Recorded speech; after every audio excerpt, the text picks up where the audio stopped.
할렐루야. 하나님의 그 놀라우신 사랑이 여러분의 삶과 하시는 모든 일들 가운데 늘 함께 하시기를 간절히 축원합니다. 사람이 가장 감성적으로 변하는 그런 시기를 말하자면 아마도 사랑하는 때인 것 같습니다. 물론 그렇지 않지만, 그렇지 않은 사람들도 있겠지만 사람은 사랑을 하면 감성적으로 변하게 됩니다.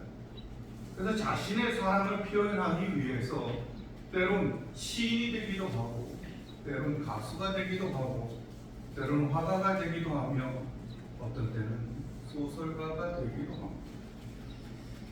예전에 어르신들이 그 참 사랑에 빠져서 이제 중매로 만나고 잠시 잠깐 헤어져 있을 때 그분들이 보냈던 편지들을 잠깐 소개하는 것을 보면 문학소년도 그런 문학소년이 있어요. 그렇지 않습니까?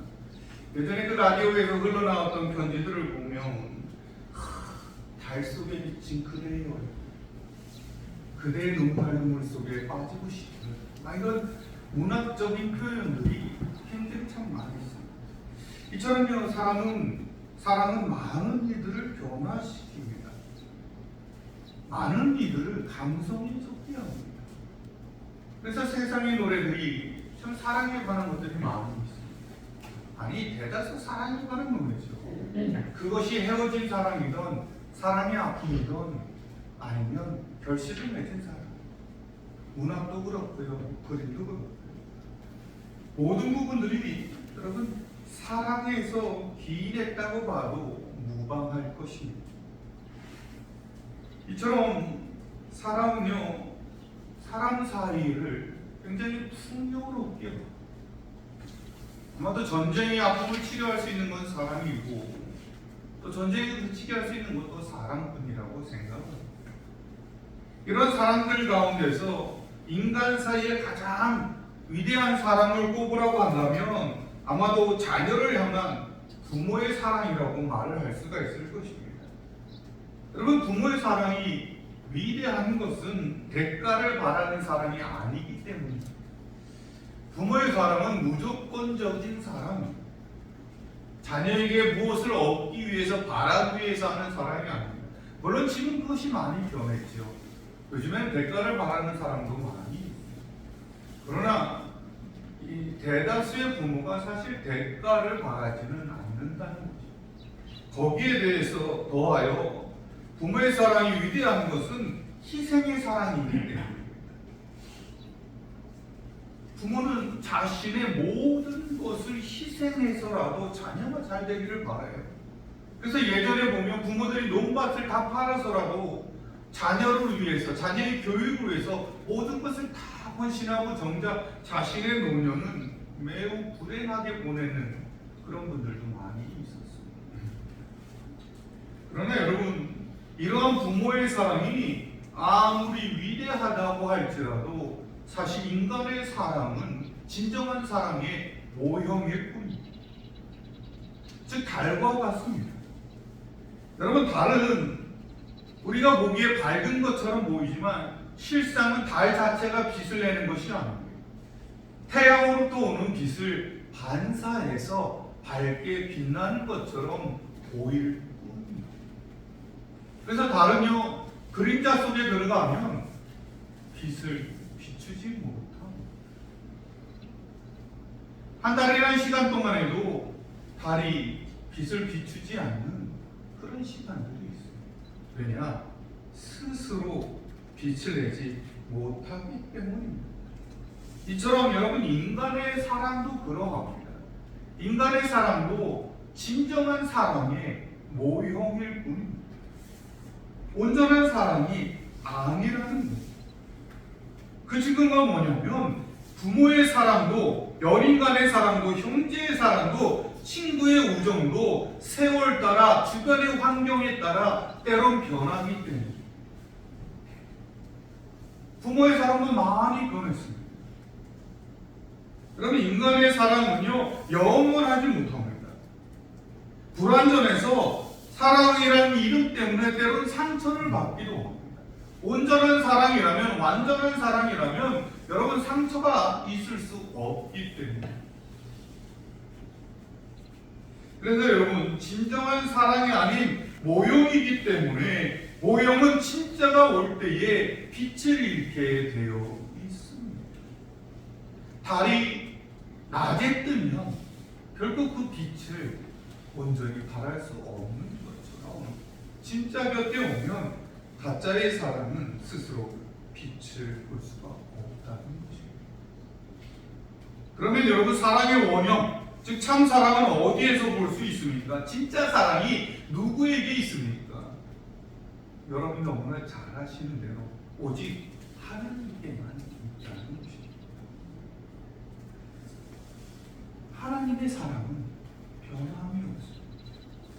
처음이나 끝이나 그리고 미래나 오로지 변함이 없고 완전하고 성실한 것이 바로 하나님의 사랑입니다. 그런데 사람들은 하나님의 사랑이 너무나 위대하고 깊어서 그 사랑을 짐작하지 못하고 그 사랑을 때로는 오해함으로 외면하기도 하고 인간의 사랑에서 위로를 찾으려 하기도 하고. 그런데 여러분 이것은 큰 실수이자 잘못된 생각입니다. 우리가 진정한 위로를 얻고 영원한 기쁨과 안식을 누리려면 참된 사랑 안에 머물러 있어야 합니다. 그것이 쉽지 않은 길이라 할지라도, 그것이 어려운 길이라 할지라도 우리가 하나님의 참 사랑 안에 머물러 있어야만 우리가 온전한 행복과 기쁨과 안식을 누릴 수 있게 된다는 것입니다. 그리고 여기에서 중요한 것은 이 사랑이 바로 하나님에게서 시작이 되었고 우리를 사랑한 것도 사랑을 먼저 한 것도 하나님이라는 거죠. 요한일서 4장 10절에 보면 사랑은 여기 있으니 우리가 하나님을 사랑한 것이 아니요 하나님이 우리를 사랑하사 우리 죄를 속하기 위하여 화목제물로 그 아들을 보내셨습니다. 여러분 이렇게 말씀하고 있습니다. 또한 오늘 보면 16절을 보면 하나님이 세상을 이처럼 사랑하사라고 말씀하고 있습니다. 즉 하나님은 우리가 사랑하기 이전에 사랑을 하시고 그 사랑은 한 사람에게만 집중되는 사랑이 아닌 온 세상을 함께 사랑하는 그런 다함이 없는 한없이 넓은 사랑이라는 것입니다. 이 사랑이 언제 시작되었습니까? 여러분 하나님의 사랑은 창조 때부터 시작이 되었습니다. 하나님은 세상을 창조하실 때 이미 사람을 위해서 그 기반을 다 다져놓으십니다. 그리고 사람을 창조하시고 어떻게 말씀하시냐면 복을 주십니다. 인간에게 복을 주시고 또 인간에게 하나님이 만드신 그 세상을 다 다스리라 말씀하시고 거기에 더하여 모든 식물, 먹을 수 있는 모든 식물을 너희에게 준다라고 말씀하십니다. 여러분, 하나님은 이처럼 인간을 사랑하는 거예요. 사랑하지 않는다면 결코 하나님이 만드신 세상을 맡길 수가 없습니다. 복을 주실 수가 없습니다. 모든 것을 우리에게 선물로 주실 수가 없습니다. 그러면 하나님이 진짜 친구와 같이 여기셨던 믿음의 사람이라고 말씀하셨던 여러분 아브라함도 하나님이 부르실 때 약속한 것이 무엇입니까? 복의 근원이죠. 하나님 사랑하시는 자에게 복을 주십니다. 사랑하는 자에게 하나님이 만드시는 것을 맡기시는 분이시라는 것입니다. 그런데 사람들은 하나님을 의심하고 부정하면서 하나님이 사랑한다면 왜 어려움을 주시냐는 거예요. 이런 사람을 향하여 하나님은 그 증거를 말씀하십니다. 오늘 보면 16절에 처음에 뭐라고 말씀하셨냐면 이처럼 사랑하신다. 여러분 여기서 이처럼이란 단어는 다른 무엇과 비유해서 동일하다는 뜻이 바로 이처럼이죠. 그래서 여기서 하나님께서 말씀하시는 이처럼이란 말은 무엇과 비교해서 같다는 것이냐? 오늘 본문 14절, 15절의 말씀입니다. 함께 봉독하도록 하겠습니다. 함께 읽겠습니다. 시작.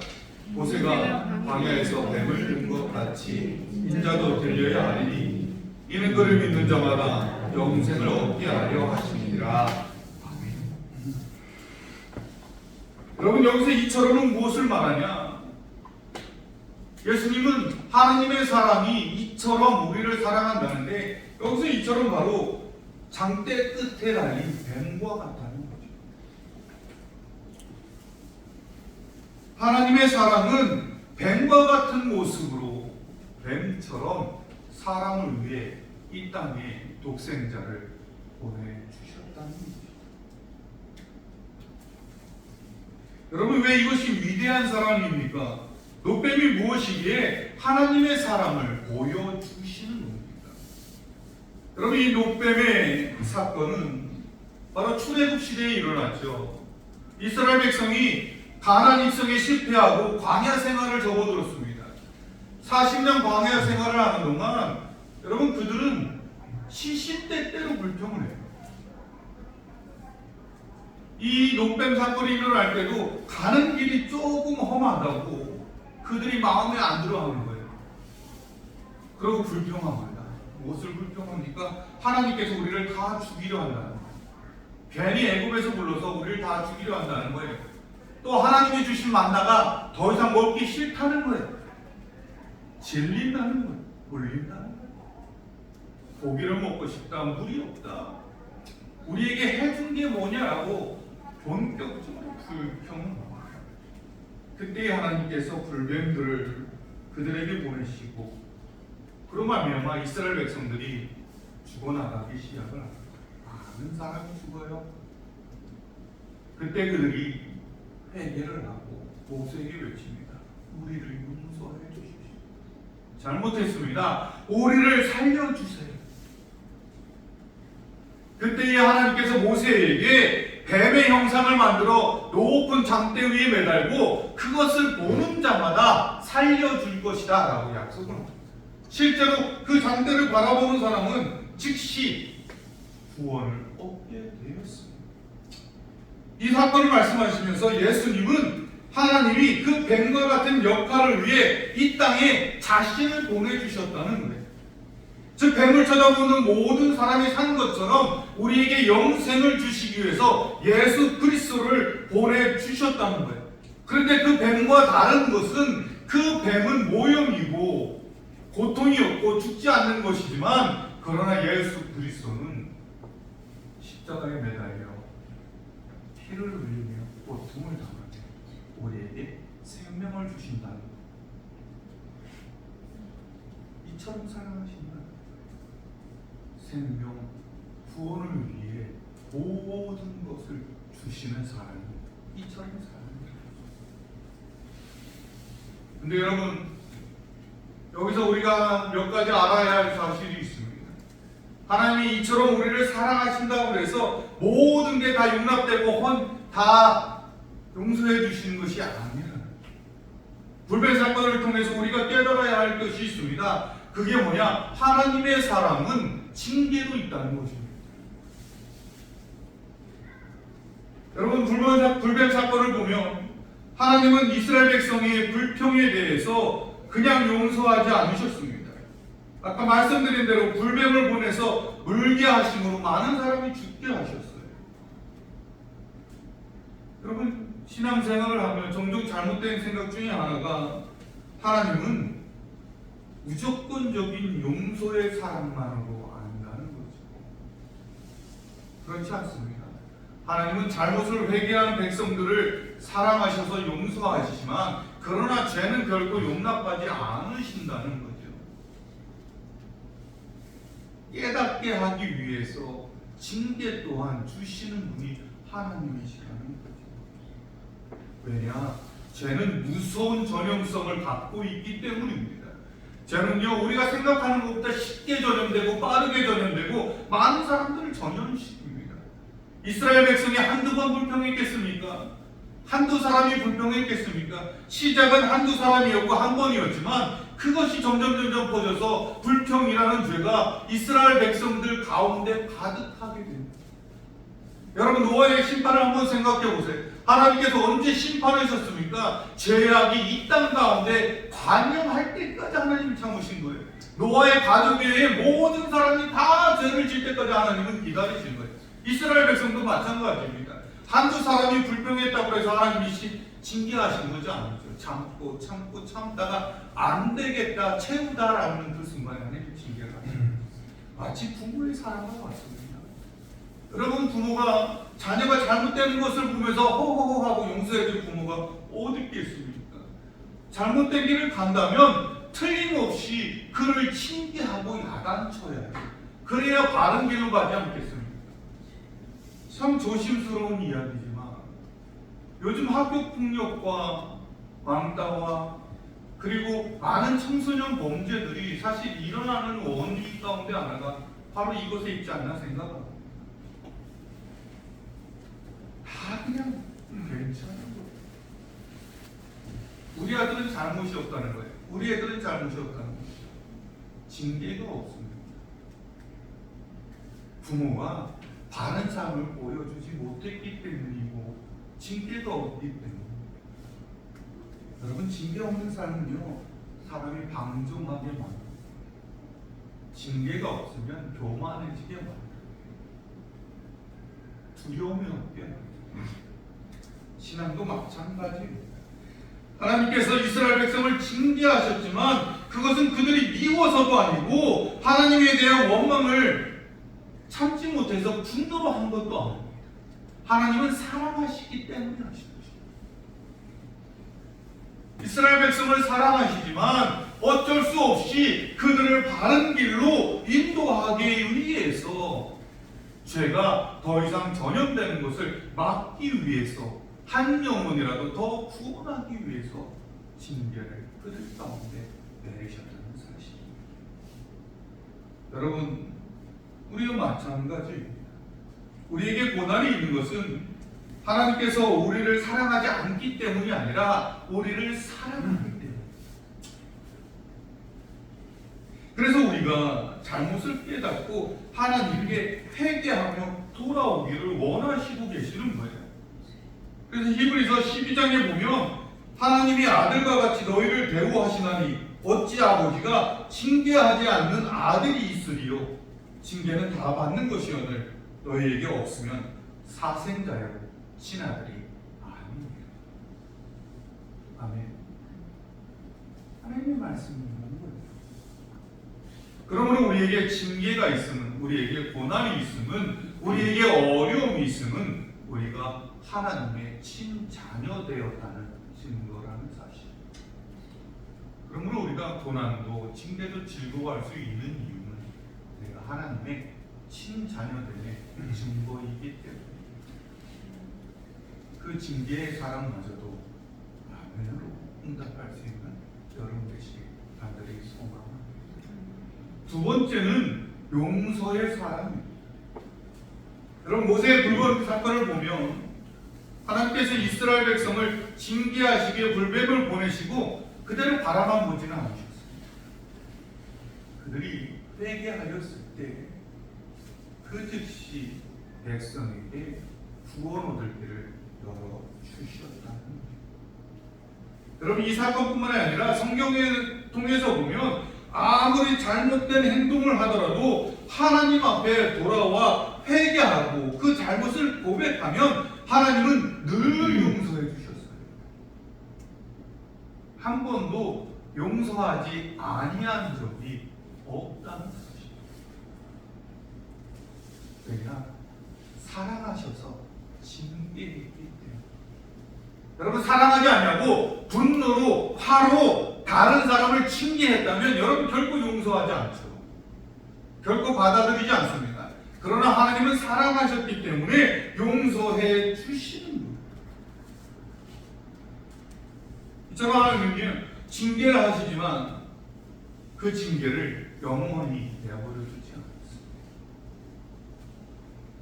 그래서 계명에서도 십계명에서도 뭐를 합니까? 뭐라고 합니까? 하나님을 사랑하는 사람은 천대까지 은혜를 베풀고 하나님을 미워하는 사람에게 3, 4대까지만 징계를 베풀고 사랑이 더 깊고 길죠. 그러므로 여러분, 우리가 그런 하나님의 사랑이 있기 때문에 여전히 이 땅을 살아갈 수 있음을 알아요. 내가 죄악 가운데 살아도, 내가 죄를 짓고 살아도, 내가 정말로 잘못된 길을 가고 하나님의 그 말씀대로 살지 못해도 이 땅 가운데서 우리가 살아갈 수 있는 비결은 하나님이 용서하시기 때문입니다. 부모가 자녀를 매일 야단치지 않습니다. 그렇지 않아요? 매일 징계하지 않습니다. 하나님 부모가 용서하고 참고 기다리는 거죠. 하나님 참가하시는 그 용서의 사랑의 하나님의 그런 기대어 이 땅 가운데서 우리 또한 용서할 줄 아는 마음으로 살아가시길 간절히 소망합니다. 마지막으로 하나님의 사랑은 모든 것을 다 주는 희생의 사랑입니다. 여러분, 요즘 자기가 낳은 자녀를 버리는 부모도 점점 많아지고 있습니다. 아니, 버리는 것뿐만 아니라 심지어는 자기의 자녀를 학대하고 죽이기까지 하는 부모도 늘고 있습니다. 그러다 보니 자녀를 위해 모든 것을 희생한다는 감동이 점점 희석되어지는 시대입니다. 어버이날 부르는 노래가 여러분 희석되어진 지 참 오래됐죠. 감동이 없어진 지 오래됐습니다. 그러나 여러분, 하나님은 그렇지 않다는 것입니다. 부모의 사랑은 퇴색될지언정 하나님의 사랑은 날마다 더하여지는. 왜냐? 독생자까지도 주셨기 때문에. 오늘 보면 16절의 말씀처럼 십자가의 고난을 통해 우리에게 영생을 주셨기 때문입니다. 여러분, 독생자를 준다는 것이 어디 쉬운 일입니까? 물론 하나님께서 다시 살리실 것을 아셨지만 그럼에도 자신의 자녀가 고통당하는 게 어디 쉽습니까? 여러분, 우리의 자녀들이, 내 자녀가 손가락 하나 찔리는 것조차 아프죠. 병원에 입원해 있으면 내가 대신 아파주고 싶을 정도로 마음이 아픈데 하나님의 하나뿐인 독생자를 여러분 3일간이나 어둠 가운데 있고 십자가의 고난을 받으며 채찍을 맞으며 그 고통을 당하기 어디 보는 것이 쉽겠습니까? 더구나 또 그 자녀가 하늘을 향하여 하나님 어찌하여 나를 버리셨나이까라는 울부짖음과 겟세마네 동산에서 하나님 제발 이 고통을 하실 수 있거든 비켜나게 해주십시오. 핏방울 흘리는 그 땀을 보며 하나님이 얼마나 마음이 아프셨겠어요. 그런데도 그 길을 가게 하신 것은 우리를 사랑하셨기 때문에. 여러분, 우리가 이런 존재예요. 이러한 사랑을 받은 사람입니다. 우리가 아무나가 아니라 정말로 우리는 그런 하나님의 귀한 사람, 피 흘리는 사람, 그 사랑을 받은 존재로 이 땅 가운데 살아가고 있다는 거예요. 여러분, 자부심을 가지시길 바랍니다. 그리고 그 사랑을 그 가슴에 품을 수 있어요. 말씀을 읽을 때 그 사람 때문에 감격이 있어야 해요. 말씀을 읽을 때 그 하나님의 사랑이 진실로 나의 마음을 두들기 필요합니다.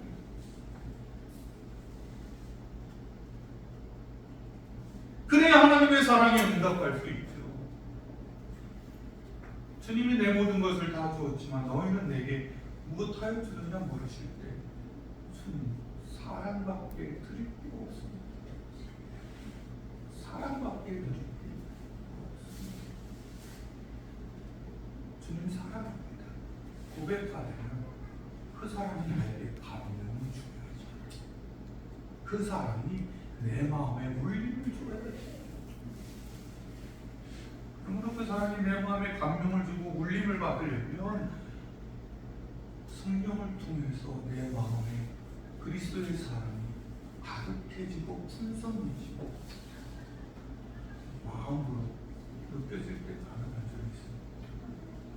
그러므로 이 사순절 기간에 내가 정말로 이 세상에 그 무엇과도 바꿀 수 없는 사랑을 받은 존재임을 깨닫고 그 마음의 풍성함으로 그 사람을 나 또한 주님처럼 한 영혼이라도 품으며 살아가실 수 있는 여러분이 되십니다.